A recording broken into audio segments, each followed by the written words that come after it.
So there could be some big news on the Russia investigation tonight, but that really depends on who you believe. There's a new piece on Politico, an op-ed that claims special counsel Robert Mueller may have already subpoenaed President Trump to testify before a grand jury. A lot of speculation in this piece. It says the president's legal team has been fighting the motion since the middle of August, but the president flatly denied the report when he was asked about it today by reporters. His lawyer, Jay Sekulow, also took that even a step further, saying, and this is a quote, "The report in Politico is completely false. There has been no subpoena issued. There's no litigation." Special counsel's been silent in the weeks heading up to the midterm elections, which many legal experts say is customary for the Justice Department with an election so close. But after 17 months now of investigating and millions of dollars in costs, there's mounting pressure politically on Mr. Mueller to wrap things up. So, did the special counsel subpoena the president? If so, what would happen next? The attorney and the author of the case against impeaching Trump, Alan Dershowitz, is here with us in studio, which is terrific. Thank you, sir, and for coming in. It's very good to see you.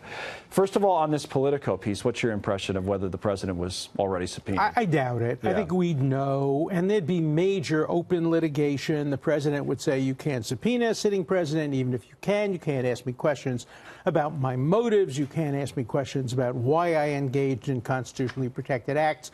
We'd be litigating for the next year or two. On a couple of those issues, whether a president can be subpoenaed. Yes. He or she can, right? Yes. And then whether that president can be indicted. Well, indicted, almost certainly no. First, the Justice Department has a rule that says no. Second, the text of the Constitution, which seems to suggest you have to wait until after a president is removed or leaves office before you can indict. And then third, you can't indict a president for exercising his constitutional authority, firing and the Comey firing, or no matter what the motivation for that firing is. That's right. I think the best evidence of that is George W. Bush, who was motivated by a desire to stop the investigation when he pardoned Caspar Weinberger and 5 other people, and the special prosecutor said he was motivated by a desire to stop the investigation, and yet there was no thought of obstruction. Okay, let's go backwards then to the idea of the president being subpoenaed to testify. Would you expect that to happen after the midterms if it hasn't happened already? It might, if the president and his lawyers can't come to an agreement about questions. Ultimately, the president has the obligation, like all citizens, to respond to a subpoena. President Clinton had to respond. President Nixon had to respond.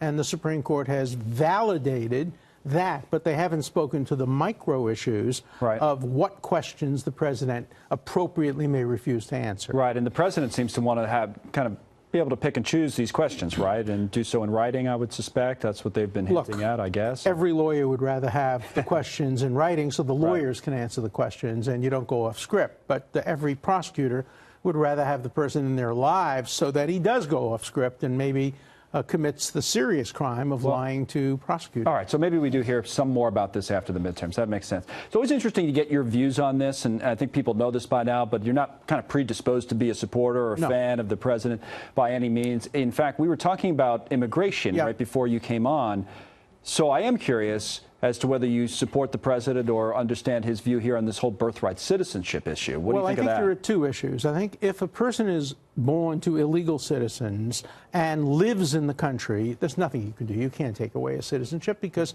he was born in the country and is subject to the jurisdiction of the country. But if a tourist comes to the country and has a baby and then leaves the country with the baby and for 30 years has never come back, I don't think that baby is necessarily a citizen because that baby was not subject to the jurisdiction of the United States. That hasn't been tested. Right, there's no precedent on that, No, right? But the important issue, I mean, numerically, is what you do with the children of illegal aliens. And that seems to me a slam dunk, that you can't do anything about that because they have been subject to the jurisdiction of the United States. But if they leave and are never subject to the jurisdiction, so they live here, they're subject to the jurisdiction, even if they're here illegally. Of course, they can commit crimes, they pay taxes.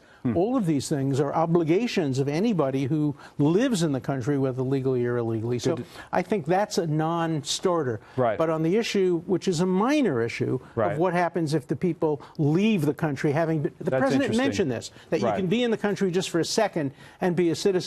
That's a reasonable argument.